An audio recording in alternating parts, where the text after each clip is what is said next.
plays out. But right now, we're going to talk to our friend and Congressman Greg Steube. And good morning, Congressman. How you doing, sir? Hey, good morning. How are you?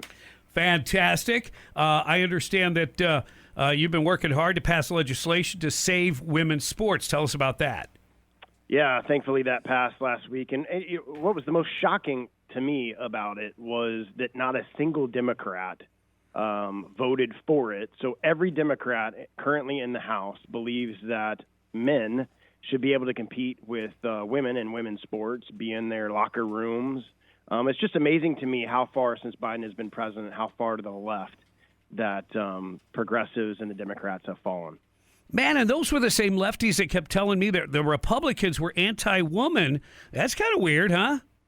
Yeah, and what's interesting is even feminists, and this is them describing themselves. Liberal feminist groups supported my bill because they actually stand for women's rights, and they actually stand for the right of women to be able to compete in their own athletics. And Congress created Title IX over 50 years ago in 1972, and everything that the Democrats are doing by allowing biological males to compete with them undermines the very purpose of what Congress instituted over 50 years ago. And it's just shocking. I mean, this is something that 5 years ago mainstream media even wasn't talking about. And, Joe Biden gets in office and the trans agenda is number one on everything. I even went and purchased a silencer not too long ago. And even the ATF forms now have a non-binary option in the gender description of their forms. It's just crazy how far to the left that we've fallen in just a couple of years. Wait, you're not trying to suppress their sexuality, are you? Wow. Nice play on words there. Thank you. Let's move on to the debt ceiling. It looks like the Republicans put together a very sound bill. The CBO loves it, says it'll save trillions over 10 years. Are you going to get any movement on this? Will the Democrats play along at all? I don't think the Democrats will play along at all. Again, if we want to get something passed, we're going to have to do it within our own conference.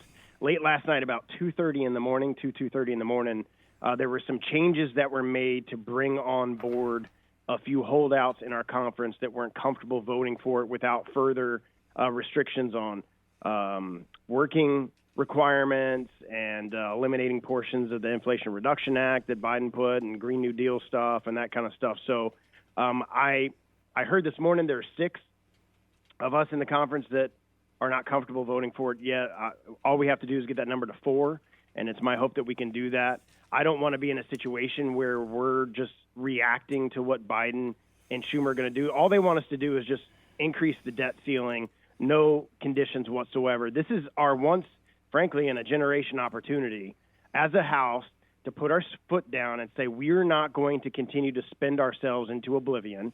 We are going to do cuts to the budget if we're going to increase the debt ceiling, which I think we're going to be forced to do at some point. Otherwise, the dollar goes down, the economy is going to go crazy, the market's going to go crazy. It has huge economic impact on us as a country if we start defaulting on our debt. What the Republicans want to do is put work requirements into some of the safety net programs and then do cuts. We need to. When I got elected to Congress 5 years ago, I said Washington has a spending problem. We have to cut spending. This is a great first step in the right direction. But Karine Jean-Pierre said, you dirty MAGA wing Republicans are trying to hold the whole economy captive to get your way. And you're going to stop government from functioning.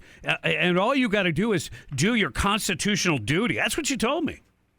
Yeah, and that's their playbook. They're going to blame us if they decide not to negotiate with us. Biden has not come to the table at all to speak to Speaker McCarthy about where we're at.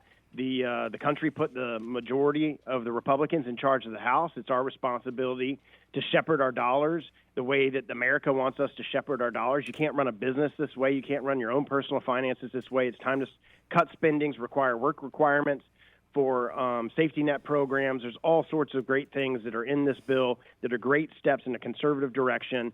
And if Biden wants to ignore it after we pass this bill and send it to the Senate, then if the government shuts down, it's on him, not us.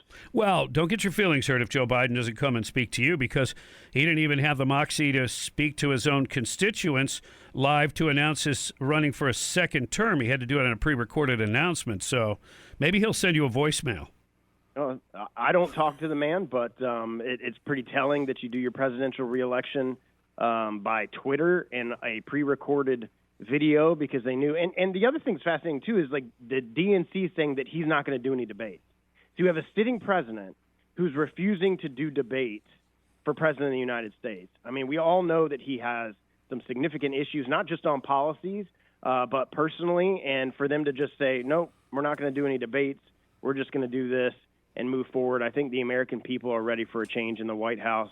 I know my district is, and I look forward to supporting the Republican nominee. Is there going to be any punishment or penalization for the fact that, like, 51 former Intel folks got together and signed off on that letter saying this looks like Russian disinformation, referring to the Biden laptop? And John Ratcliffe came out and said they absolutely knew because he came out a week prior and said they have no intelligence that would relate to it being Russian, disinformation. Yeah, we're going through those depositions now in the Weaponization Committee, which I'm honored to serve on with Jim Jordan. And we now have testimony from these individuals that the Biden campaign reached out to them because the Biden campaign needed something to counter all of the information that was on Hunter Biden's laptop. So they needed to make up a story that it was Russian disinformation. And the campaign got these 51 individuals to sign on to a letter that this was Russian disinformation. We know that's not true. We now know that the Biden campaign coordinated all of this to lie to the American people and try to distract from the truth that was on Hunter Biden's laptop story. It's absolutely amazing. And on top of that, the corruption on working with Twitter to try to silence the New York Post story on the Hunter Biden laptop. It's amazing the depth of corruption that is going on up here. It really is. It's one of those things where, the veil's lifted at some point, whether it was Watergate for some people or another kind of issue that came about, Bill Clinton, whatever. But now we're seeing things where we never really thought an institution like the DOJ, the FBI, our intelligence gathering, would be so partisan. It's frightening. Yeah, the DOJ and the FBI have been completely weaponized politically. And so they're aiding Democrats and they're going after conservatives. And never in this country, this is supposed to be a country that stands for justice and equal for all. And that absolutely isn't happening. It hasn't been happening for the last several years. And finally, now that we have the majority in the House, we can do investigations, do depositions of these individuals, and bring this information before the American people so they can see just how deep the deep state is here in the swamp. Well, and we used to be able to make changes at the ballot box, but now many voters feel like, elections are not fair. And once you get to that point where they don't feel like their voice matters, frustration grows, and usually not so good things happen after that. Yeah, in Florida, thankfully, we have a great system in place, but there's a lot of other states that have a long way to go to give clarity and security for the people of those states to ensure that the votes are being tabulated correctly. Hey, I got one out of left field. Ray Epps, good guy or bad guy? We haven't been able to dig into him yet. We've started reaching out once we get through these 51 Intel officials.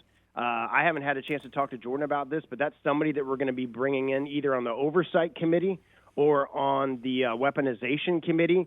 The House admin is in charge of the security of the House, so the January 6th stuff is going to go through there, and there's a subcommittee in there headed by Barry Loudermilk out of Georgia who's going to be going into some of that. And it's my hopes that they're going to bring that Mr. Epps in and put him under oath and start asking him tough questions. Do you think you'll have the ability to look at his financials to see if, maybe he received money for certain things he did? I think if the evidence leads you in a direction where you have evidence to back up a subpoena as it relates to that, absolutely. All right. Thank you, Congressman Greg Steube. Keep up the good work. We appreciate you being there, and keep fighting the good fight. Will do. Thank you. All right. Thank you.